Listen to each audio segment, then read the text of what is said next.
buat sujud mantan suami dan si pelakor yang dulu membuangku seperti sampah. Kini memohon dan bertekuk lutut di depanku tepat di kantor perusahaanku dengan disaksikan semua karyawanku.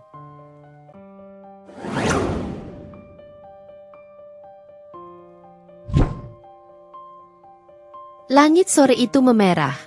Sama seperti hatiku 7 tahun yang lalu ketika aku berdiri di depan rumah kecil kami, menyaksikan suamiku, Bayu, menggandeng tangan perempuan lain, Lita. Wajah mereka tanpa dosa. Senyum seolah aku hanya bayang-bayang yang tak lagi berarti. Hari itu aku diusir dari hidup mereka. Talak 3. Maya, kau bebas. Ambil barangmu, pergi, dan jangan kembali. Kata-kata itu masih terngiang seperti belati yang terus menggores luka. Aku hanya diam, berusaha menguatkan diri meski dunia di sekitarku runtuh. Tangan kecil anakku, Dava, yang saat itu masih berusia 2 tahun, menggenggam erat jemariku. Aku berjanji pada diri sendiri, demi anakku, aku akan bangkit. Aku akan membuktikan bahwa aku lebih kuat dari apa yang mereka pikirkan. Aku memulai semuanya dari nol. Tidak ada tempat untuk menangis terlalu lama. Aku menjual semua perhiasan yang tersisa, menumpang tinggal di kamar kos kecil, dan bekerja keras sebagai karyawan rendahan di sebuah perusahaan. Hari-hariku penuh dengan tekanan, tapi Dava adalah alasan aku terus bertahan. Setiap kali ia tersenyum, semua lelahku seolah terhapus. Tahun demi tahun berlalu, kerja keras dan pengorbananku mulai membuahkan hasil. Aku tak hanya naik jabatan, tetapi juga berhasil mendirikan perusahaan sendiri.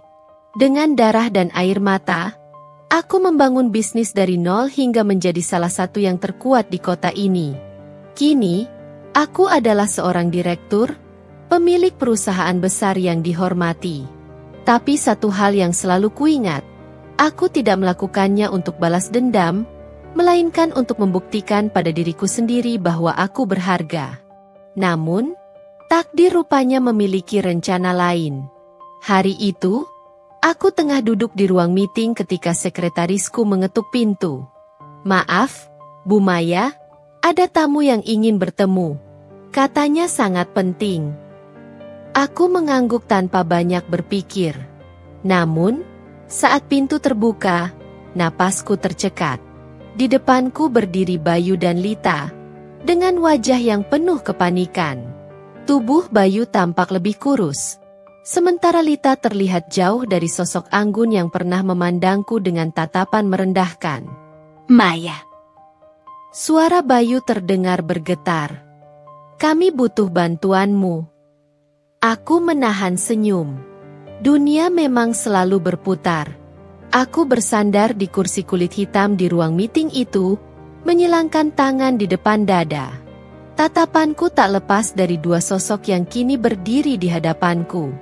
Aku sengaja membiarkan keheningan menggantung, menikmati bagaimana ketegangan mereka terlihat begitu jelas.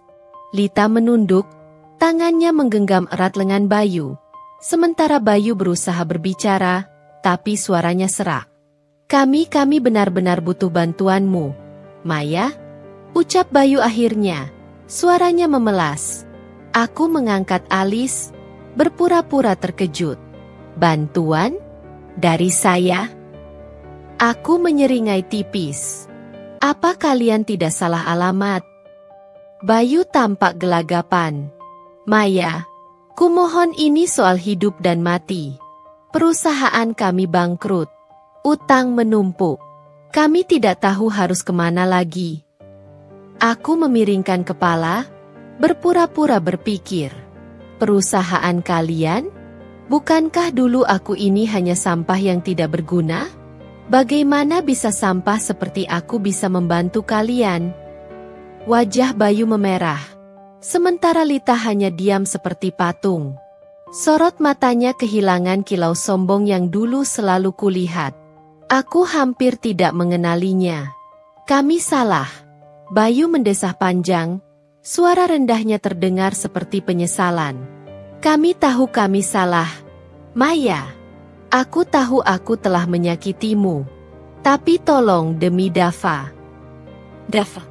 Nama itu membuat hatiku sedikit terusik. Tapi aku tak membiarkan mereka melihatnya. Dava? Tanyaku dingin. Apa yang kalian tahu tentang Dava? Anak yang kalian buang begitu saja bersama ibunya. Lita akhirnya membuka mulut. Suaranya serak. Maya, kumohon kami tidak punya pilihan lain. Kami tahu kau sukses sekarang. Kau punya segalanya. Kami hanya butuh sedikit bantuan. Aku tertawa kecil. Nadanya penuh sarkasme. Sedikit bantuan? Lalu setelah itu apa? Kalian akan kembali membuangku seperti dulu. Bayu langsung berlutut. Lita tampak terkejut. Tapi kemudian ikut berlutut di sebelahnya. Maya, aku mohon. Aku siap melakukan apa saja. Kami siap melakukan apa saja. Jangan biarkan kami hancur. Ujar Bayu, nadanya nyaris seperti orang yang menangis. Aku berdiri, berjalan pelan ke arah mereka. Sepatu hak tinggiku berbunyi setiap kali menyentuh lantai, menciptakan gema di ruangan yang kini terasa jauh lebih sunyi. Aku memandang mereka dari atas, merasa seperti raksasa di hadapan dua manusia kecil yang tak lagi berdaya. Saat aku diusir dari rumah, saat kalian menghancurkan hidupku, aku tidak pernah meminta bantuan siapapun. Aku bangkit sendiri. Jadi kenapa aku harus membantu kalian sekarang? Ucapku tegas. Maya, tolong. Bayu menunduk semakin dalam, menyentuh ujung sepatuku. Kami benar-benar sudah tidak punya siapa-siapa. Aku menarik kakiku perlahan, lalu menoleh ke arah pintu. Ibu Rina, panggilku pada sekretaris yang menunggu di luar. Masukkan mereka ke daftar tamu VIP. Biarkan semua karyawan menyaksikan siapa yang datang memohon bantuan hari ini. Aku melangkah kembali ke kursiku dengan langkah anggun, membiarkan Bayu dan Lita tetap berlutut di lantai. Sekretaris masuk beberapa saat kemudian, tampak ragu saat melihat adegan itu. Aku memberi isyarat dengan satu gerakan tangan, dan ia segera pergi untuk mengatur instruksiku. Keduanya masih diam, menunduk dalam. Aku tahu, mereka sedang mencoba menahan rasa malu, tapi aku tidak berniat memberi mereka waktu untuk pulih. Jadi, kalian benar-benar tidak punya tempat lain untuk meminta bantuan? Tanyaku. Suara sengaja kulembutkan agar terdengar seperti simpati, meski aku tahu itu hanya kedok. Bayu mengangkat wajah, matanya mulai berkaca-kaca. Tidak ada, Maya. Semua orang yang dulu mendukung kami, mereka pergi setelah tahu kami bangkrut. Aku tahu kami salah. Aku tahu aku bodoh karena menyia-nyiakanmu. Tapi aku mohon untuk kali ini saja. Untuk kali ini saja. Aku mengulang kata-katanya, seolah menimbang. Kau tahu, Bayu, saat kau menyerahkan surat talak itu, aku tidak meminta apapun. Aku tidak menangis di depanmu. Aku bahkan tidak membalas hinaan Lita. Aku beralih ke Lita, yang wajahnya semakin pias. Dan kau, Lita, dulu begitu bangga mengatakan bahwa aku hanyalah istri tak berguna yang tak bisa memberi Bayu kehidupan yang layak. Bagaimana rasanya sekarang, menjadi orang yang tidak punya apa-apa? Lita membuka mulut, tapi tak ada suara yang keluar. Ia hanya menunduk, bahunya bergetar seolah sedang menahan tangis. Aku menghela napas panjang, berdiri lagi, dan berjalan ke jendela besar di belakangku. Dari lantai tertinggi gedung ini, aku bisa melihat hampir seluruh kota. Kota yang dulu terasa begitu dingin dan kejam kini ada di bawah kendaliku. Kenapa kalian datang ke sini? Tanyaku, tetap membelakangi mereka. Kenapa bukan ke bank? Atau orang-orang kaya lainnya? Aku yakin Lita punya banyak teman yang bisa membantunya. Bukan? Bayu menjawab dengan nada rendah. Kami sudah mencoba semuanya. Maya, tidak ada yang percaya pada kami lagi. Kami kesini karena kau adalah harapan terakhir kami. Aku menoleh, menatap mereka lagi. Harapan terakhir, ya? Lucu sekali. Dulu, aku adalah beban terbesarmu. Kini aku menjadi harapan terakhir. Ironis, bukan? Sekretaris kembali masuk. Kali ini dengan beberapa karyawan yang mengikuti di belakangnya. Mereka tampak bingung, tetapi tetap diam saat aku memberi isyarat untuk berdiri di sisi ruangan. Aku ingin kalian menyaksikan ini, kataku kepada mereka.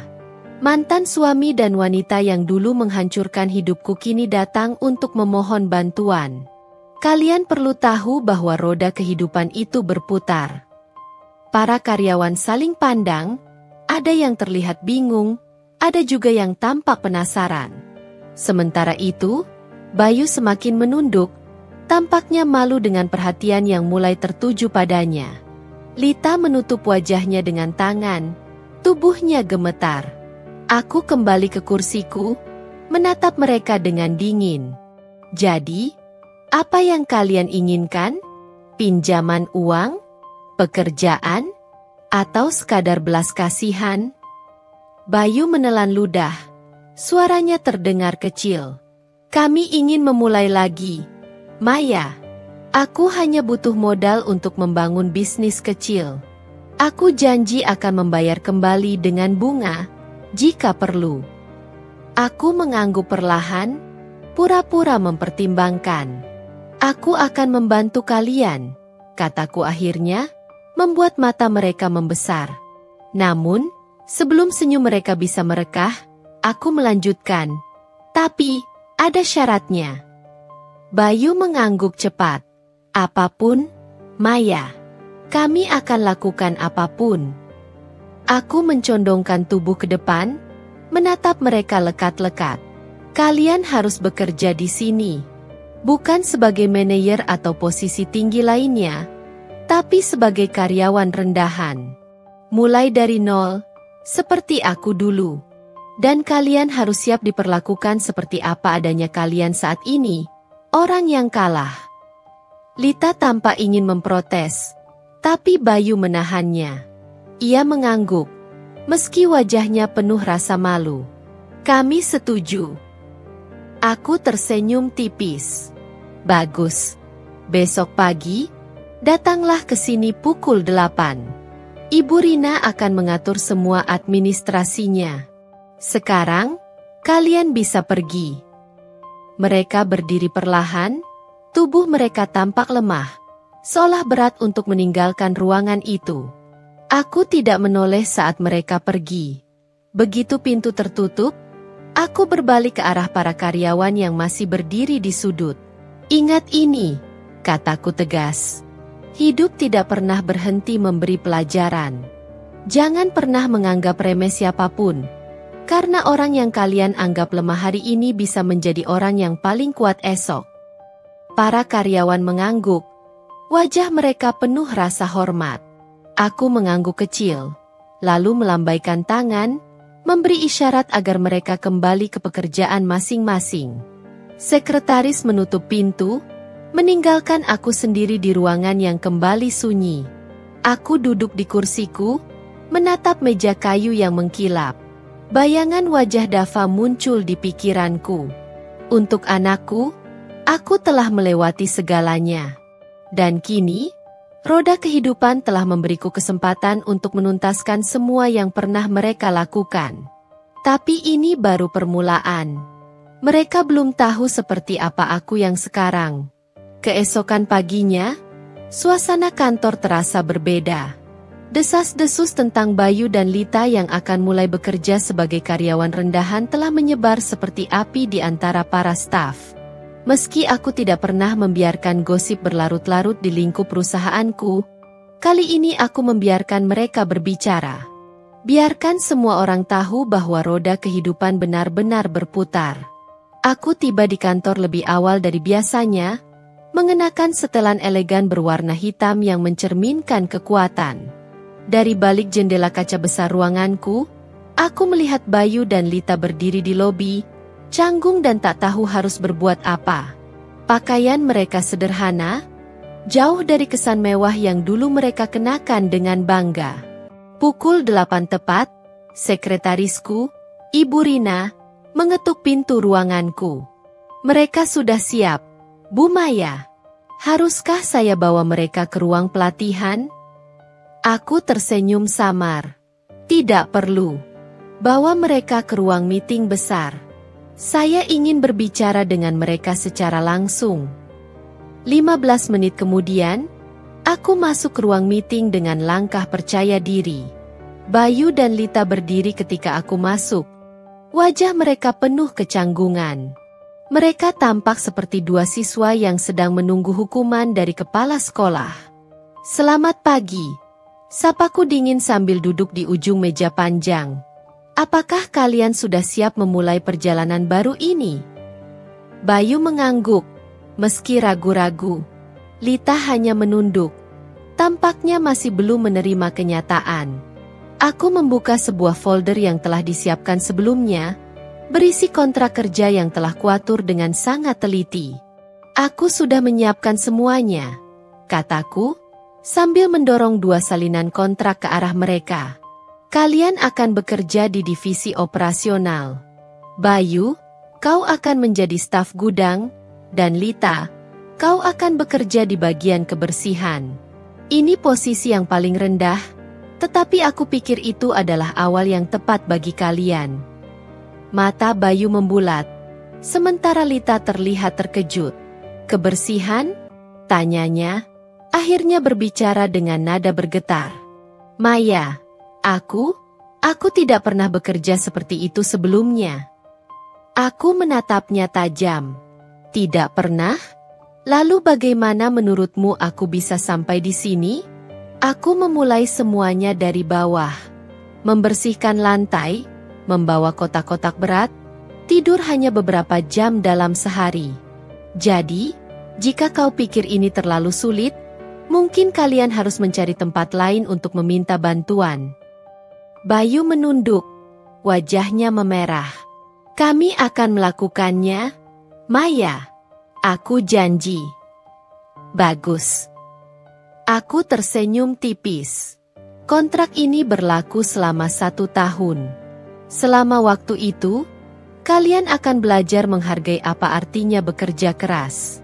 Tidak ada istimewa, tidak ada perlakuan khusus. Jika kalian gagal memenuhi standar perusahaan, kalian akan dipecat seperti karyawan lainnya. Aku berdiri, menutup folder dengan suara keras. Sekarang, pergi ke HRD untuk menyelesaikan administrasi kalian. Dan selamat datang di tim kami.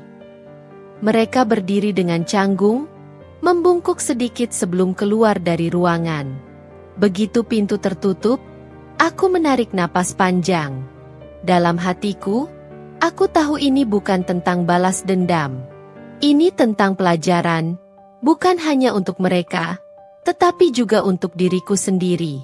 Bahwa kekuatan sejati adalah bagaimana kita tetap memegang kendali meskipun kita memiliki kesempatan untuk menghancurkan. Hari pertama mereka bekerja menjadi tontonan bagi banyak karyawan. Bayu, yang dulu dikenal sebagai pengusaha mapan, kini berkeringat mengangkat barang-barang berat di gudang. Lita, yang dulu selalu tampil mewah, kini membersihkan toilet dan lantai dengan wajah penuh kelelahan. Di saat makan siang, aku sengaja turun ke kantin bersama beberapa manajer. Aku duduk di meja yang strategis, memastikan pandanganku jelas ke arah mereka. Bayu duduk di sudut dengan kotak makan sederhana, sementara Lita tampak enggan menyentuh makanannya. Aku melirik salah satu manajer di sebelahku. Bagaimana kinerja mereka sejauh ini? Tanyaku, seolah-olah hanya ingin memastikan. Manajer itu, Pak Raffi, tersenyum samar. Bayu bekerja cukup baik, meski jelas dia belum terbiasa dengan pekerjaan fisik. Lita sedikit sulit, tapi mereka berusaha, Bu. Aku mengangguk. Baik. Pastikan mereka diperlakukan sama seperti karyawan lainnya. Tidak ada perlakuan istimewa. Hari demi hari berlalu, dan aku memperhatikan bagaimana perubahan mulai terlihat. Bayu menjadi lebih pendiam, lebih rendah hati, sementara Lita mulai kehilangan sikap angkuhnya. Mereka bekerja tanpa keluhan. Meski aku tahu ini pasti bukan hal yang mudah bagi mereka. Namun, aku belum selesai. Pelajaran terbesar masih menanti mereka. Hari-hari berlalu, Bayu dan Lita menjalani pekerjaan mereka dengan diam-diam. Namun, setiap langkah mereka di kantor selalu menjadi bahan bisik-bisik. Tidak ada yang berani menyatakan apapun di depan mereka. Tapi aku tahu, setiap orang yang melihat mereka pasti teringat bagaimana roda kehidupan bisa berputar begitu cepat. Suatu siang, aku memutuskan untuk memantau langsung pekerjaan mereka. Di gudang, Bayu tengah sibuk mengangkat kotak besar berisi dokumen. Wajahnya basah oleh keringat, dan dari cara ia bergerak, aku tahu bahwa pekerjaan ini bukanlah sesuatu yang pernah ia lakukan sebelumnya. Bagaimana pekerjaannya, Bayu? Tanyaku dingin sambil berdiri di pintu. Bayu mendongak, tampak terkejut melihatku. Ia segera meletakkan kotak itu dan menghapus keringat dari dahinya. Semua baik, Maya. Aku berusaha sebaik mungkin. Aku menatapnya, memperhatikan bagaimana tubuhnya tampak lebih kurus dari terakhir kali aku melihatnya. Tapi aku tidak menunjukkan rasa iba. Berusaha saja tidak cukup di sini. Kau harus bisa memberikan hasil. Aku tidak akan membiarkan siapapun di perusahaan ini bekerja setengah hati, termasuk kau. Bayu mengangguk, menunduk dengan rasa malu yang terpancar dari matanya. Aku tidak mengatakan apa-apa lagi, hanya meninggalkannya di sana untuk melanjutkan pekerjaannya. Di sisi lain, Lita menghadapi kesulitan yang berbeda.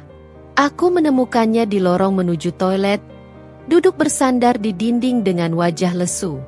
Di sebelahnya, ada keranjang alat kebersihan yang belum tersentuh. Lita, panggilku tajam, membuatnya tersentak. Kenapa kau duduk di sini? Lita buru-buru berdiri, mencoba merapikan seragam kebersihan yang jelas terlalu sederhana untuk seleranya. Maaf, Maya. Aku hanya merasa sedikit pusing. Aku menyilangkan tangan di depan dada, menatapnya tanpa ekspresi. Pusing? Kau tahu, aku pernah membersihkan seluruh kantor ini sendirian selama berbulan-bulan. Tidak ada yang peduli apakah aku pusing, lelah, atau bahkan sakit. Jadi, jika kau pikir ini sulit, mungkin kau belum siap untuk belajar. Wajah Lita memerah, tapi ia tidak berani membantah. Ia mengangguk kecil, lalu mengambil alat pel dan berjalan ke arah toilet. Aku menatap punggungnya dengan perasaan campur aduk. Ada bagian diriku yang merasa puas melihatnya seperti ini, tapi ada juga bagian kecil yang merasa lega bahwa ia mulai merasakan apa yang pernah kulalui. Sore itu, aku memutuskan untuk mengadakan rapat dadakan dengan seluruh divisi operasional. Aku ingin memastikan bahwa pesan tentang kerja keras dan tanggung jawab tersampaikan dengan jelas, tidak hanya untuk Bayu dan Lita, tetapi untuk semua karyawan. Kerja keras adalah fondasi dari kesuksesan, kataku di depan semua orang yang duduk berjajar di ruang meeting besar. Tidak peduli siapa kalian atau dari mana kalian berasal, di sini, yang dihargai adalah hasil kerja kalian. Aku berhenti sejenak, menatap Bayu dan Lita yang duduk di barisan belakang. Wajah mereka tampak penuh ketegangan, tapi aku tidak berniat mengendurkan tekanan. Ada yang pernah menganggap remeh saya, lanjutku. Mengira saya tidak akan pernah menjadi siapa-siapa. Tapi lihat di mana saya sekarang. Dan kalian tahu kenapa saya bisa sampai di sini? Karena saya bekerja keras, tanpa mencari alasan atau belas kasihan. Ruangan itu sunyi. Semua orang menunduk, mendengarkan dengan serius. Aku tahu kata-kataku bukan hanya untuk mereka, tetapi juga untuk diriku sendiri. Aku ingin mengingatkan bahwa kesuksesan tidak datang tanpa pengorbanan. Beberapa minggu kemudian, sebuah kejadian menarik terjadi. Salah satu proyek besar perusahaan membutuhkan tenaga tambahan untuk lembur. Aku memutuskan untuk memanggil Bayu dan Lita ke ruanganku. Kami butuh lebih banyak tangan untuk menyelesaikan proyek ini tepat waktu, kataku sambil menyodorkan dokumen pada mereka. Aku ingin kalian berdua membantu tim lembur. Apakah kalian sanggup? Bayu mengangguk tanpa ragu. Kami siap, Maya. Apapun yang diperlukan. Aku tersenyum kecil. Bagus. Ini adalah kesempatan untuk membuktikan bahwa kalian benar-benar serius. Malam itu, aku sengaja tinggal di kantor lebih lama untuk memantau pekerjaan mereka. Bayu bekerja tanpa henti, membawa dokumen, membantu mencatat, bahkan menawarkan ide sederhana yang ternyata cukup berguna. Lita, meski awalnya tampak ragu, akhirnya ikut terlibat, membantu merapikan arsip dan memastikan semuanya berjalan lancar. Ketika akhirnya proyek itu selesai tepat waktu, aku mengadakan rapat kecil dengan tim. Semua orang bertepuk tangan atas kerja keras mereka, dan aku melihat sekilas senyum kecil di wajah Bayu. Tapi aku tahu, perjalanan mereka masih panjang. Hari demi hari, aku melihat perubahan di diri mereka. Bayu menjadi lebih tegar, lebih bertanggung jawab. Lita, meski masih canggung, mulai menunjukkan bahwa ia ingin belajar. Namun, aku juga tahu bahwa kesuksesan mereka di sini bukan akhir dari perjalanan ini. Ada sesuatu yang lebih besar yang harus mereka hadapi. Sesuatu yang mungkin akan membuat mereka benar-benar mengerti makna dari apa yang pernah mereka lakukan padaku. Dan aku menunggu saat itu tiba. Sabar, karena aku tahu setiap langkah mereka mendekati puncak pembelajaran hidup. Roda yang telah berputar ini masih terus berjalan, dan aku akan memastikan bahwa mereka mengingatnya seumur hidup. Beberapa bulan berlalu, Bayu dan Lita mulai terbiasa dengan pekerjaan mereka. Namun, aku tahu dalam hati mereka masih ada rasa malu yang terpendam. Terutama saat mereka harus bertemu karyawan lain yang kini memandang mereka sebagai orang biasa. Aku terus memperhatikan mereka dari jauh. Bukan karena aku masih menyimpan dendam, melainkan karena aku ingin memastikan mereka belajar sesuatu dari perjalanan ini. Suatu sore, setelah semua karyawan pulang, aku memutuskan untuk tinggal lebih lama di kantor. Aku berjalan ke area gudang, dan di sana aku menemukan Bayu duduk di atas tumpukan karton bekas. Kepalanya tertunduk, tangan menutupi wajah. Bayu, panggilku datar. Kenapa kau masih di sini? Ia terkejut mendengar suaraku, lalu segera berdiri. Tapi aku bisa melihat wajahnya yang lelah dan matanya yang memerah. Maaf, Maya. Aku hanya merasa sulit untuk pulang. Aku mengernyit. Apa maksudmu? Bayu menghela napas panjang, lalu menatapku dengan tatapan penuh beban. Aku tahu aku salah. Aku tahu aku telah menghancurkan segalanya. Hidupku, hidupmu, bahkan Lita.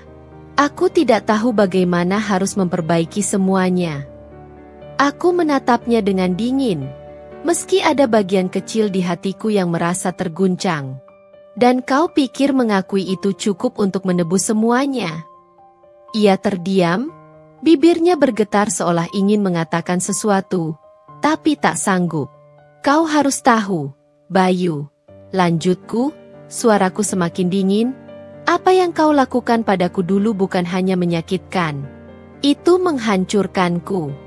Kau tidak hanya mengkhianatiku sebagai pasangan, tetapi juga merenggut harga diriku, masa depanku. Jadi, jika kau merasa sulit sekarang, itu tidak sebanding dengan apa yang aku rasakan saat kau meninggalkanku. Ia menunduk lagi, tapi kali ini aku bisa melihat air mata mulai mengalir di pipinya. Aku tahu, Maya. Aku tahu aku salah. Aku hanya berharap suatu hari aku bisa menebusnya. Aku ingin mengabaikannya, meninggalkannya di sana dengan rasa bersalahnya. Tapi sesuatu dalam diriku membuatku tetap berdiri di sana, menatap pria yang dulu pernah kucintai, pria yang pernah menghancurkanku. Penebusan tidak datang dari kata-kata, kataku akhirnya. Itu datang dari tindakan. Dan kau harus membuktikan bahwa kau benar-benar berubah. Bayu mengangguk perlahan, air matanya terus mengalir. Aku akan membuktikannya. Maya, aku akan membuktikan bahwa aku tidak lagi menjadi orang yang sama seperti dulu. Aku tidak menjawab, hanya berbalik dan meninggalkannya di sana. Tapi di dalam hatiku, aku merasa ada sesuatu yang mulai berubah. Tidak. Aku belum memaafkannya, tapi aku mulai melihat bahwa mungkin, hanya mungkin, ia benar-benar menyesal. Sementara itu, Lita mengalami pertempuran emosionalnya sendiri. Suatu hari, aku menemukannya duduk di salah satu sudut kantor, menatap ponselnya dengan ekspresi kosong. Ketika aku mendekat, ia buru-buru menyembunyikan ponselnya, tapi aku sempat melihat layar itu. Sebuah pesan dari seorang teman lama, penuh dengan ejekan dan penghinaan. Lita, panggilku, kali ini dengan nada lebih lembut. Apa yang terjadi? Ia menggeleng, mencoba tersenyum, tapi aku bisa melihat matanya yang basah. Tidak apa-apa, Maya. Aku hanya kadang merasa sulit menerima kenyataan. Aku menghela napas. Dulu, kau merasa sangat kuat. Kau merasa berada di atas segalanya. Tapi hidup ini tidak selalu adil, Lita. Kadang, kita harus jatuh untuk mengerti bagaimana rasanya berada di bawah. Ia menunduk, bahunya bergetar. Aku bisa mendengar isakan pelan, tapi ia tidak berusaha menyembunyikannya kali ini. Aku tidak tahu apakah aku bisa melakukannya. Aku tidak tahu apakah aku bisa menjadi seperti kau, Maya. Kuat, tangguh, tak tergoyahkan. Aku terdiam sejenak, lalu duduk di sebelahnya. Kau tidak perlu menjadi seperti aku. Tapi kau harus belajar untuk menerima kenyataan. Hidup tidak akan berhenti mengajarkan kita, Lita. Entah kau siap atau tidak. Ia mengangguk pelan, masih terisak. Aku tahu ini tidak mudah baginya. Tapi aku juga tahu, ini adalah bagian dari proses yang harus ia jalani. Malam itu, saat aku duduk di ruanganku sendirian, aku merenung. Aku telah berusaha keras untuk menjaga diriku tetap kuat, untuk tidak terpengaruh oleh masa lalu. Tapi melihat mereka, melihat bagaimana mereka berjuang, aku mulai merasa bahwa mungkin aku juga harus mulai melepaskan. Melepaskan rasa sakit, melepaskan kebencian, melepaskan masa lalu. Karena mungkin, hanya dengan melepaskan, aku benar-benar bisa melanjutkan hidupku. Namun, aku tahu perjalanan ini belum selesai. Ada sesuatu yang masih harus diselesaikan. Sesuatu yang akan menjadi ujian terakhir. Bukan hanya untuk mereka, tetapi juga untuk diriku sendiri. Hari itu, cuaca di luar tampak mendung, seolah mencerminkan apa yang kurasakan di dalam hati. Aku sibuk dengan tumpukan dokumen di mejaku ketika sekretarisku, Ibu Rina, mengetuk pintu. Bu Maya, Pak Bayu dan Ibu Lita meminta izin untuk bertemu dengan Anda. Katanya mendesak, lapornya. Aku terdiam sejenak, mencoba membaca maksud di balik permintaan mereka. Setelah beberapa detik, aku mengangguk bahwa mereka masuk. Pintu ruanganku terbuka, dan mereka masuk dengan langkah ragu. Bayu terlihat kusut, dengan rambut sedikit berantakan, sementara Lita mengenakan pakaian yang sederhana tapi terlihat rapi. Wajah mereka tampak penuh beban. Seperti ada sesuatu yang berat yang ingin mereka katakan. Duduklah, ujarku dingin, mempersilakan mereka untuk mengambil tempat di depanku. Bayu menghela napas panjang sebelum berbicara. Maya, kami minta maaf mengganggu waktu Anda. Tapi kami merasa ini saatnya kami berbicara tentang semuanya. Aku menyilangkan tangan di depan dada, menatap mereka tanpa ekspresi. Silakan bicara. Apa yang ingin kalian sampaikan? Bayu menelan ludah, lalu melanjutkan dengan suara bergetar. Kami ingin meminta maaf. Bukan hanya untuk apa yang terjadi dulu, tapi juga untuk bagaimana kami memperlakukanmu. Kami sadar bahwa semua yang terjadi adalah kesalahan kami. Aku tidak akan mencari alasan lagi. Maya, aku hanya ingin kau tahu bahwa aku benar-benar menyesal. Aku menatapnya tajam, mencoba membaca ketulusan di matanya. Lalu aku beralih ke Lita, yang tampak gelisah di kursinya. Dan kau, Lita? Apa yang ingin kau katakan? Tanyaku. Lita menggigit bibir bawahnya, lalu akhirnya berbicara. Aku tidak tahu harus mulai dari mana. Maya, aku tahu aku telah melakukan banyak kesalahan. Aku tahu aku telah menjadi bagian dari kehancuranmu. Dan setiap hari bekerja di sini, aku merasa seperti dihantui oleh dosa-dosa itu. Aku hanya ingin meminta maaf dari lubuk hati terdalamku. Aku terdiam, membiarkan keheningan menggantung di antara kami. Aku tahu ini adalah momen yang telah kutunggu-tunggu, tapi anehnya, aku tidak merasakan kepuasan seperti yang kubayangkan. Yang ada hanyalah rasa lega, seperti beban yang selama ini menahan langkahku mulai terangkat sedikit demi sedikit. Kalian sadar, kan, bahwa kata maaf saja tidak cukup untuk memperbaiki semuanya? Tanyaku akhirnya, suaraku tetap dingin. Bayu mengangguk cepat. Kami tahu, Maya. Kami tidak berharap kau langsung memaafkan kami. Tapi setidaknya, beri kami kesempatan untuk menunjukkan bahwa kami benar-benar berubah. Aku memandang mereka, melihat kejujuran di mata mereka. Tapi aku juga tahu bahwa memaafkan tidak berarti melupakan. Aku menghargai keberanian kalian untuk mengakui kesalahan. Tapi memaafkan kalian adalah perjalanan panjang. Bayu, Lita, itu bukan sesuatu yang bisa terjadi dalam semalam. Lita mengangguk, air matanya mulai mengalir. Kami tidak meminta banyak, Maya. Kami hanya berharap suatu hari kau bisa melihat kami bukan sebagai orang yang menghancurkanmu, tapi sebagai orang yang belajar dari kesalahan. Aku menghela napas panjang, merasa beban itu mulai memudar, meski tidak sepenuhnya hilang. Kita lihat saja nanti. Tapi ingat, memaafkan kalian tidak berarti aku akan melupakan apa yang telah kalian lakukan. Hari-hari berikutnya, aku mulai melihat perubahan nyata di dalam diri mereka. Bayu menjadi lebih serius dalam pekerjaannya, sering mengambil inisiatif untuk membantu tim. Lita, yang dulu begitu angkuh, kini terlihat lebih rendah hati, bahkan mulai berbaur dengan karyawan lain tanpa rasa canggung. Namun, ujian terbesar mereka datang ketika perusahaan menghadapi masalah besar. Salah satu proyek besar kami terancam gagal, karena salah satu vendor utama membatalkan kerjasama di menit terakhir. Itu adalah situasi yang memerlukan tindakan cepat dan keputusan berani. Aku memutuskan untuk memanggil Bayu dan Lita ke ruanganku. Ini adalah kesempatan kalian untuk membuktikan diri. Aku ingin kalian menangani masalah ini bersama-sama. Cari solusi, temui pihak vendor, dan pastikan proyek ini tidak gagal.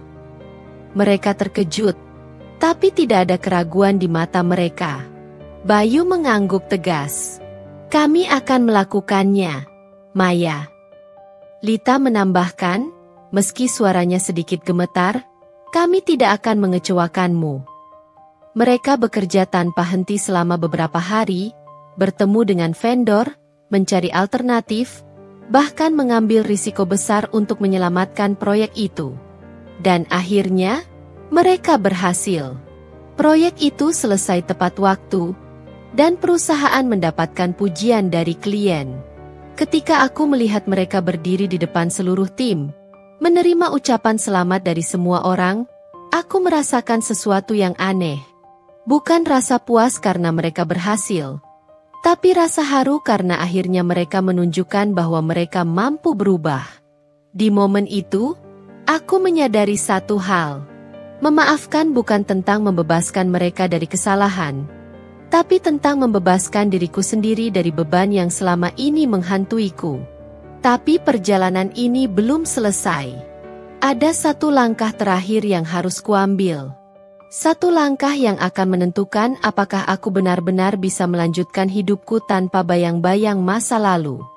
Malam itu, kantor sudah sepi ketika aku memutuskan untuk memanggil Bayu dan Lita kembali ke ruanganku. Kali ini, suasana di ruangan terasa lebih tegang daripada sebelumnya. Aku bisa melihat kecemasan di wajah mereka saat mereka duduk di kursi di depanku. Aku ingin membicarakan sesuatu yang penting, ujarku, suaraku dingin dan tajam. Tentang apa yang sebenarnya kalian lakukan di masa lalu. Bayu dan Lita saling berpandangan, terlihat gugup. Aku tahu topik ini akan menyentuh luka lama, tapi ini adalah sesuatu yang harus dilakukan. Bayu, aku memulai, menatapnya tajam. Dulu kau meninggalkanku dengan kejam. Tidak hanya mengkhianati cinta kita, tetapi juga menghancurkan segala kepercayaan yang aku bangun. Kau dan Lita, kalian tidak hanya membuatku kehilangan pernikahan, tapi juga harga diriku.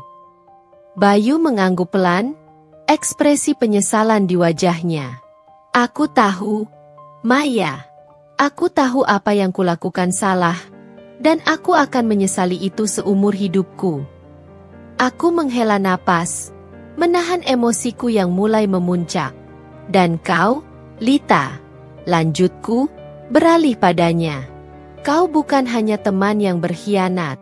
Kau mengambil segalanya dariku dengan penuh kesadaran, lalu meninggalkanku seolah-olah aku tidak pernah ada. Aku ingin tahu, apakah kalian pernah berpikir tentang bagaimana perasaanku saat itu? Lita menunduk, air mata mulai mengalir di pipinya. Aku tidak punya alasan, Maya. Aku hanya bodoh dan egois.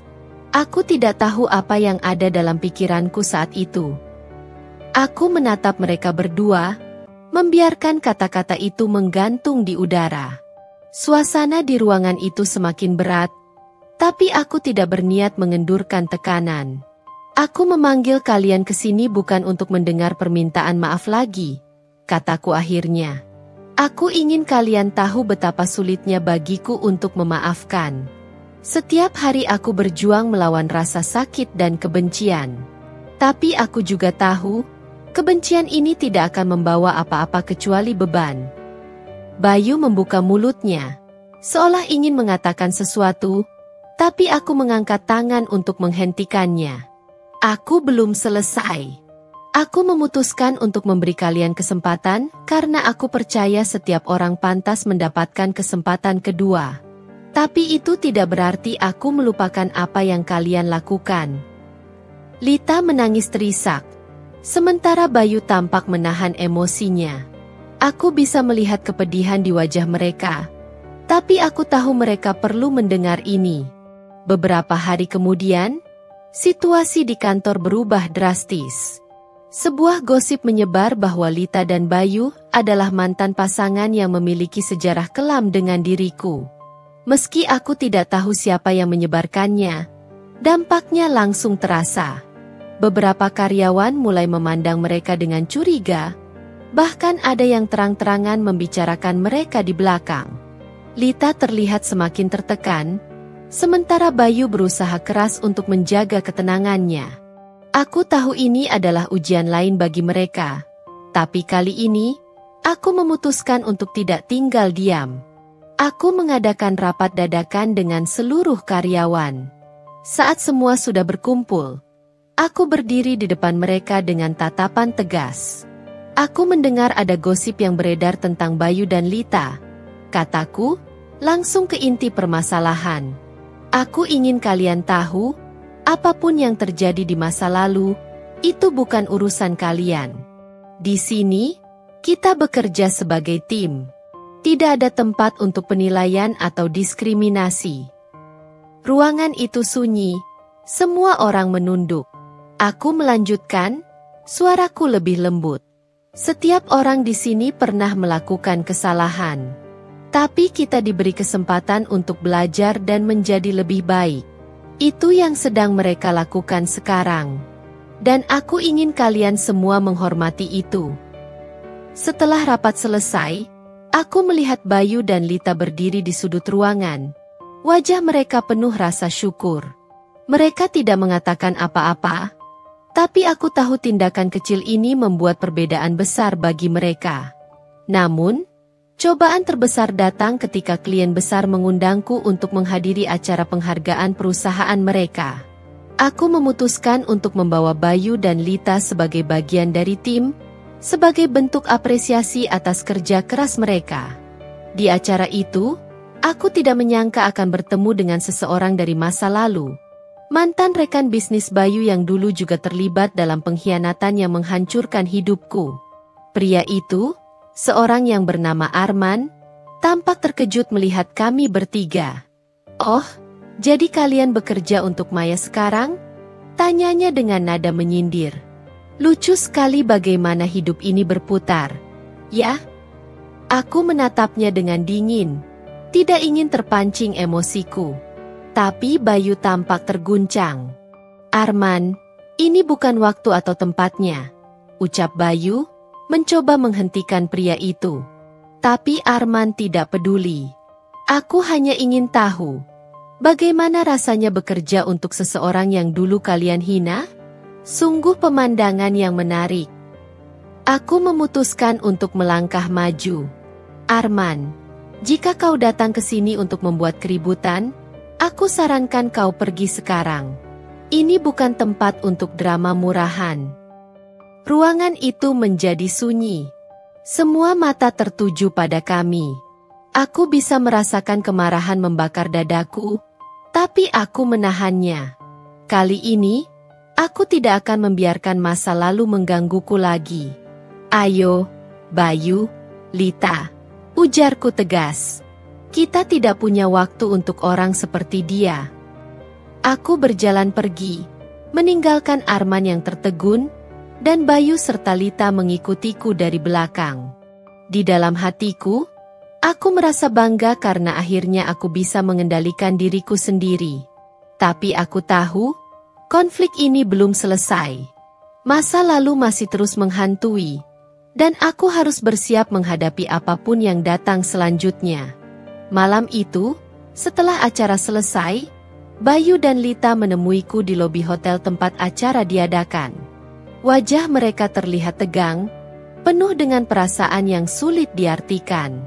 Bayu adalah yang pertama berbicara. "Maya, aku ingin minta maaf atas apa yang terjadi tadi," katanya dengan suara berat.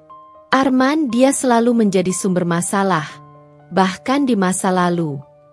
Aku mengangkat alisku, menatapnya dengan tajam. "Kau tahu dia ada di acara itu, Bayu?" Bayu menggeleng. "Aku tidak tahu.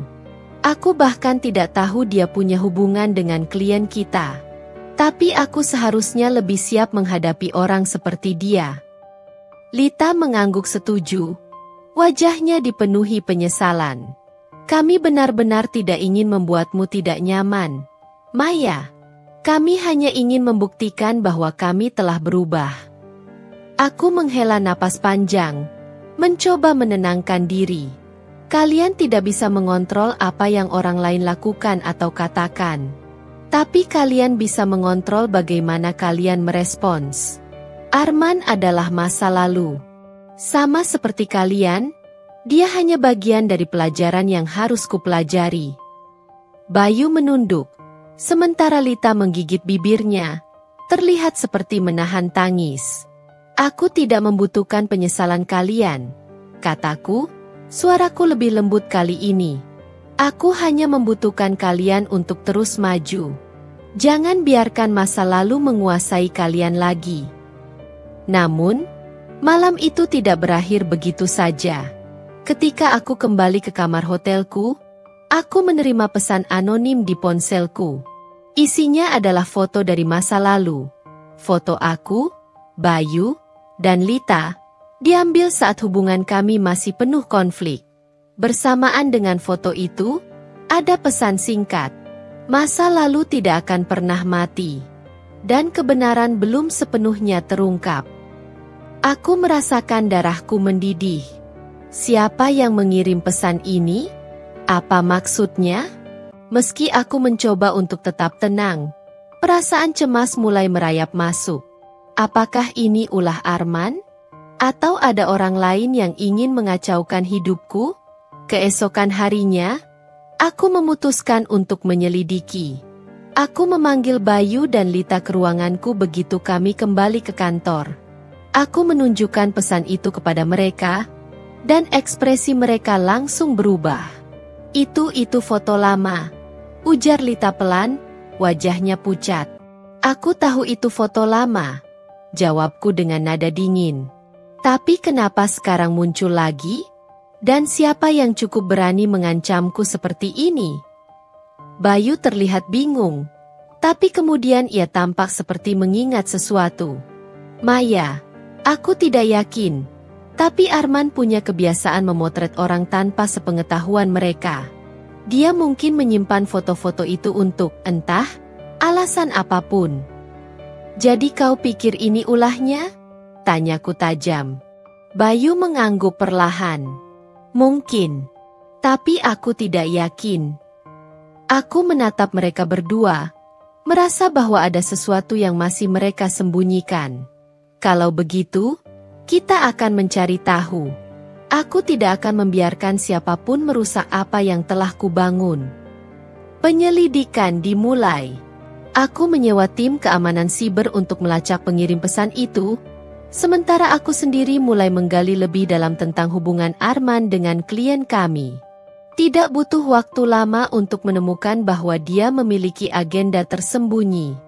Mencoba mencoreng reputasi perusahaanku untuk merebut proyek besar yang sedang kami jalankan. Namun, di balik semua itu, ada satu hal yang lebih mengejutkan. Pesan itu ternyata tidak berasal dari Arman, melainkan dari seseorang di dalam perusahaan sendiri. Seseorang yang merasa tidak senang dengan posisi Bayu dan Lita di timku. Pengkhianatan di dalam lingkaran kerja membuatku marah sekaligus waspada. Aku memanggil rapat darurat dengan seluruh tim inti, tanpa memberitahu siapa yang sebenarnya berada di balik semua ini. Aku ingin melihat reaksi mereka, memancing siapa yang bersalah. Kita sedang dalam tekanan besar, ujarku tegas di depan mereka. Ada pihak yang mencoba menjatuhkan perusahaan ini, dan aku tidak akan membiarkan itu terjadi. Tapi sebelum kita menghadapi musuh dari luar, kita harus memastikan bahwa tim kita bersih dari pengkhianatan. Ruangan itu sunyi. Aku bisa merasakan ketegangan meningkat, terutama pada beberapa wajah yang terlihat gelisah. Aku terus berbicara, memberi mereka kesempatan untuk membuat kesalahan. Dan akhirnya, seseorang berbicara, seorang karyawan yang selama ini selalu terlihat mendukungku, namun ternyata menyimpan dendam. Dengan suara gemetar, dia mulai mengakui keterlibatannya, menyebut Arman sebagai dalang utama yang memanfaatkannya. Aku merasa marah, tapi juga lega. Satu simpul dari benang kusut ini akhirnya terurai. Namun, aku tahu ini belum selesai. Arman masih di luar sana, menunggu momen berikutnya untuk menyerang. Hari-hari berikutnya menjadi ujian besar bagiku, Bayu, dan Lita. Kami harus bekerja lebih keras dari sebelumnya untuk mengamankan proyek besar yang sedang berjalan, sekaligus memperbaiki reputasi perusahaan. Dalam proses ini, aku mulai melihat sesuatu yang berbeda dari Bayu dan Lita. Mereka tidak hanya bekerja keras, tetapi juga mulai menunjukkan komitmen yang tulus untuk memperbaiki diri. Namun, aku tahu bahwa konflik ini belum sepenuhnya berakhir. Ada pertempuran lain yang menunggu di depan, dan aku harus bersiap menghadapi semuanya. Masa lalu mungkin tidak pernah benar-benar hilang, tetapi aku yakin aku bisa menghadapinya dengan kepala tegak. Hari-hari setelah terungkapnya pengkhianatan di dalam perusahaan, aku merasa ketegangan semakin memuncak.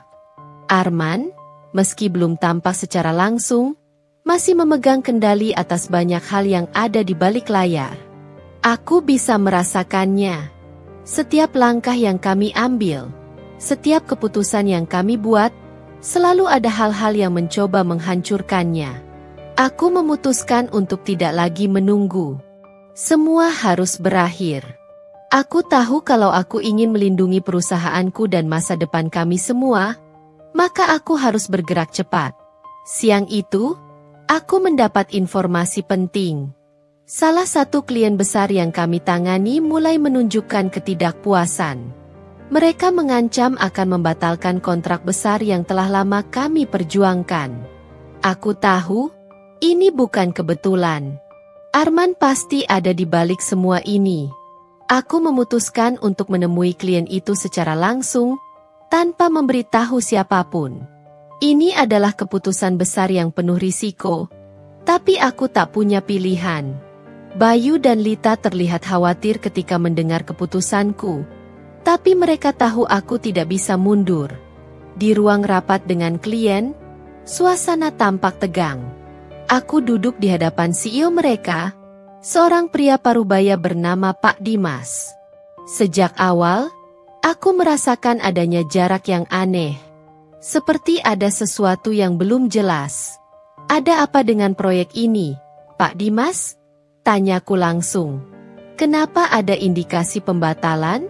Kami telah bekerja keras, dan saya rasa hubungan kita sangat baik.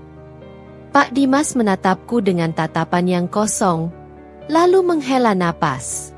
Maya, situasi ini jauh lebih rumit daripada yang kau kira. Kami mendapat informasi dari sumber yang sangat terpercaya. Beberapa dokumen yang berhubungan dengan proyek ini ternyata tidak sah. Hatiku hampir berhenti berdetak. Aku langsung teringat pada Arman, yang sebelumnya sudah mencoba menjatuhkan kami dengan cara yang licik. Dokumen yang tidak sah? Siapa yang bisa menyebarkan informasi seperti itu? Pak Dimas menundukkan kepala. Kami tidak tahu pasti, tapi kami mendapat ancaman langsung untuk membatalkan kontrak jika kami tetap melanjutkan dengan perusahaan Anda. Aku merasa panik. Siapa yang memberi ancaman itu? Apakah ini ada kaitannya dengan Arman? Dia terdiam, tampaknya ragu untuk mengungkapkan lebih lanjut. Namun, akhirnya dia membuka mulut. Kami mendengar bahwa Anda sedang terlibat dalam situasi yang cukup berbahaya. Ada pihak lain yang ingin mengambil alih proyek ini, dan mereka mengancam akan membuat hidup Anda lebih sulit. Tiba-tiba, pintu ruang rapat terbuka. Seorang pria masuk, mengenakan jas hitam, dengan wajah yang sangat familiar. Arman. Semua yang kuperjuangkan dalam sekejap terasa sia-sia. Apa yang terjadi di sini?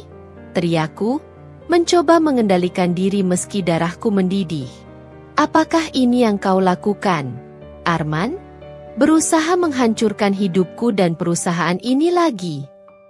Arman tersenyum dingin, menatapku dengan penuh kebencian. Kau pikir aku akan diam saja setelah semua yang kau lakukan padaku? Selama ini, aku sabar. Aku biarkan kalian berpikir bahwa kalian menang. Tapi aku selalu punya rencana cadangan. Aku berdiri, melangkah mendekat dengan marah. Kau tidak tahu siapa yang kau hadapi, Arman. Aku sudah cukup kehilangan. Aku tidak akan membiarkanmu merusak semuanya. Tapi Arman hanya tertawa. Semuanya sudah terlambat. Maya, aku sudah menyiapkan segalanya. Perusahaan ini tidak akan bertahan. Kau akan kalah. Aku tahu saat itu juga, ini adalah puncak dari semua yang telah terjadi. Pertempuran terakhir. Namun, aku juga tahu bahwa jika aku menyerah, Semua yang telah kupilih dan perjuangkan selama ini akan hancur begitu saja. Aku kembali ke kantor dengan perasaan yang lebih berat dari sebelumnya. Semua bukti-bukti yang Arman sebarkan tentang dokumen palsu harus segera dibongkar, atau semuanya akan berakhir buruk. Aku tidak bisa membiarkan pengkhianatan ini merusak apa yang telah kami bangun. Pagi berikutnya, aku memanggil Bayu dan Lita ke ruanganku. Dan setelah mendengarkan laporan dari tim investigasi, kami mulai merencanakan langkah berikutnya. Bayu bertekad untuk menghadapi Arman langsung. Sementara Lita bekerja dengan tim hukum untuk mengamankan bukti-bukti palsu yang disebar. Aku tidak akan membiarkan Arman menang, kataku dengan suara tegas. Ini adalah kesempatan terakhir kita untuk menghentikan semuanya. Kita akan menghadapinya dengan cara yang tidak pernah dia duga. Tapi Bayu terlihat khawatir. Maya, jika kita terjebak dalam permainan Arman, kita akan kalah. Kita harus bertindak cepat dan licik. Aku mengangguk. Aku tahu, Bayu. Ini lebih dari sekadar pekerjaan. Ini tentang hidup kita. Aku membuat keputusan besar. Kami harus mengungkap Arman di hadapan semua pihak yang terlibat. Saat rapat besar yang melibatkan klien dan mitra bisnis akan berlangsung dalam 2 hari, aku memutuskan untuk mengungkap semua kebohongannya. Hari H datang, dan rapat itu dimulai. Aku berjalan dengan kepala tegak, membawa bukti yang telah dikumpulkan tim hukum kami. Arman tidak menyadari bahwa langkah-langkah kami sudah terencana dengan rapi. Ketika rapat mencapai puncaknya, aku meminta semua pihak untuk mendengarkan dengan saksama. Aku berdiri, membuka laptopku, dan menampilkan semua bukti yang membuktikan bahwa Arman telah menyebarkan dokumen palsu dan melakukan ancaman terhadap perusahaan ini. Ini adalah bukti bahwa semua yang Arman lakukan adalah untuk merusak perusahaan ini demi kepentingannya sendiri, kataku tegas, memandang Arman dengan mata penuh amarah. Arman terdiam, wajahnya berubah pucat saat melihat bukti-bukti yang aku ungkapkan. Tidak ada lagi tempat untuk lari. Dia tahu dia telah kalah. Pak Dimas, CEO klien kami, menatap Arman dengan kecewa. Kami tidak akan melanjutkan kontrak dengan perusahaan Anda, Arman. Kami akan menuntut ganti rugi atas kerugian yang Anda sebabkan. Di momen itu, aku merasa sebuah beban yang sangat berat terangkat. Akhirnya, setelah sekian lama berjuang, aku berhasil mengatasi pengkhianatan dan ancaman yang datang dari luar dan dalam. Perusahaan ini tidak hanya selamat, tapi juga keluar lebih kuat. Di tengah situasi yang menegangkan ini, aku menoleh ke Bayu dan Lita, yang berdiri di sampingku. Kami semua tahu, kami telah melewati badai besar bersama. Namun, meskipun pertempuran ini selesai, aku tahu bahwa hidup kami masih penuh dengan tantangan yang belum usai. Tapi satu hal yang pasti, aku tidak akan lagi membiarkan masa lalu menguasai hidupku. Ini adalah awal dari kehidupan baru yang akan kubangun. Setelah rapat itu, meskipun Arman telah terpojok, ketegangan masih menggantung di udara. Semua orang tampak terperangkap dalam perasaan yang membingungkan, seolah-olah baru saja melewati sebuah badai yang dahsyat, tetapi tidak tahu apakah angin tenang ini akan bertahan lama. Hari itu juga, aku mengadakan rapat darurat dengan tim hukum dan para pemimpin perusahaan. Aku bisa merasakan setiap mata memandangku, menunggu keputusan selanjutnya. Kami telah menang dalam hal bukti, namun aku tahu bahwa Arman tidak akan begitu saja menyerah. Jika ada satu hal yang aku pelajari dari semua ini, itu adalah Arman tidak pernah main-main dalam permainannya. Dia akan melakukan apa saja untuk membalas dendam. Bayu, Lita, ujarku, sambil menatap mereka serius. Kita harus bergerak cepat. Arman pasti akan melawan. Dan kali ini dia tidak hanya akan mengandalkan ancaman. Kita harus siap menghadapi segala kemungkinan. Bayu mengangguk. Wajahnya penuh tekad. Kita sudah melangkah terlalu jauh untuk mundur. Kalau Arman masih punya kartu terakhir, kita harus siap untuk menggagalkannya. Dia tidak akan mudah kalah. Lita, yang sejak awal terlihat cemas, menyuarakan kekhawatirannya. Tapi bagaimana kalau dia masih punya koneksi yang lebih besar? Kalau dia melibatkan orang-orang yang lebih berkuasa dari kita? Aku menatap mereka, berusaha menenangkan diri. Kalau itu yang terjadi, kita hadapi saja. Kita punya bukti yang cukup, dan kita sudah tahu siapa musuh kita. Tidak ada lagi tempat untuk bersembunyi. Namun, ketegangan itu tidak berlangsung lama. Keesokan harinya, sebuah peristiwa yang lebih mengejutkan terjadi. Aku menerima pesan lain. Kali ini bukan hanya ancaman, tetapi sebuah peringatan yang jauh lebih serius. Foto-foto pribadi dan dokumen yang sangat penting, yang seharusnya tidak pernah ada di luar perusahaan, dikirimkan bersamaan dengan pesan. Kalian pikir kalian menang? Tunggu saja. Tidak ada yang bisa melawan saya.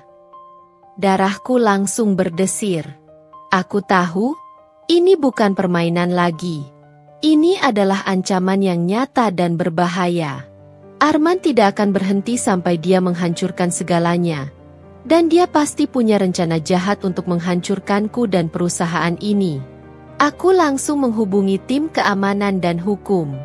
Kami melakukan segala upaya untuk mengidentifikasi sumber pesan itu, tetapi ini jauh lebih rumit daripada yang kupikirkan. Foto-foto itu berasal dari dalam sistem perusahaan, dan tidak ada cara untuk melacaknya secara langsung. Itu berarti, seseorang di dalam perusahaan masih berkhianat. Ini bukan hanya Arman, kataku dengan suara serak, saat semua orang berkumpul di ruang rapat. Ada seseorang di sini yang bekerja sama dengan dia. Kami tidak hanya menghadapi ancaman dari luar, tapi juga dari dalam. Suasana menjadi semakin mencekam. Semua mata tertuju padaku. Aku bisa merasakan tekanan itu semakin berat. Tidak ada lagi yang bisa kutunggu. Aku harus bertindak cepat. Dalam kebingunganku, sebuah ide terlintas di benakku. Jika Arman berusaha merusak kami melalui cara yang begitu licik, maka satu-satunya cara untuk mengalahkannya adalah dengan memancingnya keluar. Aku memutuskan untuk membuat langkah yang sangat berisiko, mengatur pertemuan dengan Arman di tempat yang sepi, tanpa pengawasan. Di malam hari, aku tiba di tempat yang telah kutentukan, sebuah gedung yang terlantar di pinggiran kota. Tempat yang sudah lama tidak digunakan dan hampir tidak ada yang mengunjungi. Aku yakin, Arman akan mendatangi tempat ini, merasa aman karena tidak ada saksi. Aku berdiri di ruang terbuka, menunggu, sambil merasakan setiap detak jantungku yang semakin cepat. Aku tahu, langkah ini bisa berakhir buruk, tapi aku tidak punya pilihan lain. Aku harus bertemu langsung dengan Arman, menatap matanya, dan menghadapi segala yang dia sembunyikan. Sekitar 10 menit setelah aku tiba, suara langkah kaki terdengar di kejauhan. Aku berbalik, dan di sana dia berdiri. Arman, dengan senyum sinis di wajahnya, seolah-olah dia tahu dia memegang kendali penuh atas situasi ini. Bagus, Maya. Kau datang juga akhirnya. Ujarnya dengan nada mengejek. Kau benar-benar tak tahu kapan harus menyerah, ya? Aku menatapnya, tanpa gentar. Aku tidak pernah tahu arti menyerah, Arman. Dan kau juga tahu, aku tidak akan membiarkanmu menguasai hidupku lagi. Dia tertawa kecil, lalu melangkah lebih dekat. Kau masih belum paham, kan? Ini bukan hanya tentang kita. Ini tentang siapa yang benar-benar mengendalikan permainan ini. Dan percaya padaku, itu bukan kamu, Maya. Suasana menjadi semakin mencekam. Arman mendekat, lalu berhenti tepat di depan aku. Ada sesuatu yang berbeda di matanya. Sesuatu yang menunjukkan bahwa dia benar-benar merasa menang. Tapi aku tidak akan membiarkanmu begitu saja. Lanjutku dengan suara penuh tekad. Aku punya lebih banyak bukti darimu, Arman. Dan kali ini, kau akan pergi ke penjara. Tidak ada yang bisa menyelamatkanmu. Dia menatapku dengan tatapan marah. Namun di dalam matanya ada sedikit kebingungan. Mungkin dia tidak menyangka aku akan melangkah sejauh ini. Bukti? Apa yang kau maksud? Dia bertanya dengan nada merendahkan. Semua dokumen palsu yang kau sebar. Semua foto-foto yang kau kirim. Aku sudah mengumpulkan semuanya. Dan aku punya saksi yang bisa membuktikan keterlibatanmu. Ini berakhir di sini, Arman. Saat itulah, keheningan itu pecah. Dari bayang-bayang, 2 orang muncul.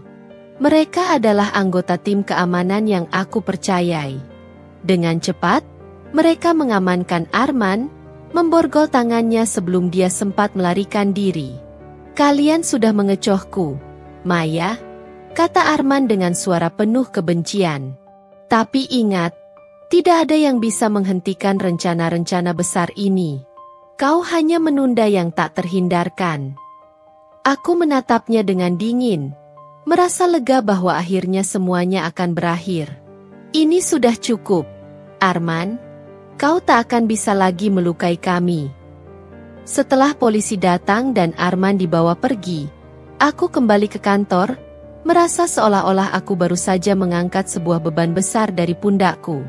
Segala konflik dan intrik yang membelenggu hidupku selama ini telah mencapai titik akhirnya. Perusahaan ini selamat, dan aku selamat, meskipun dengan luka-luka yang masih terasa. Namun, aku tahu, ini bukanlah akhir. Perjuangan untuk menjaga apa yang telah kubangun baru saja dimulai. Aku harus terus maju, melangkah ke depan, dan tidak membiarkan apapun menghalangiku. Karena yang aku percaya sekarang adalah satu hal. Masa depan adalah milikku untuk dibentuk, dan tidak ada siapapun yang bisa mengambilnya dariku lagi. Setelah semua yang terjadi, hari-hari di kantor kembali berjalan normal. Tidak ada lagi ancaman, tidak ada lagi rasa was-was. Namun, ada sesuatu yang berubah dalam diriku. Aku merasa lebih kuat, lebih dewasa, dan lebih percaya diri. Aku telah melewati badai besar yang hampir menghancurkan semuanya. Tapi aku berdiri di sini hari ini, tidak hanya bertahan, tapi juga tumbuh menjadi seseorang yang lebih tangguh. Suatu sore, aku duduk di balkon kantorku, memandangi matahari yang mulai tenggelam. Bayu dan Lita datang menghampiriku, membawa secangkir teh hangat. Kami bertiga duduk di sana, menikmati momen yang tenang setelah sekian lama hidup dalam kekacauan. Kamu tahu, Maya, kata Bayu, memecah keheningan. Apa yang terjadi belakangan ini benar-benar membuatku sadar.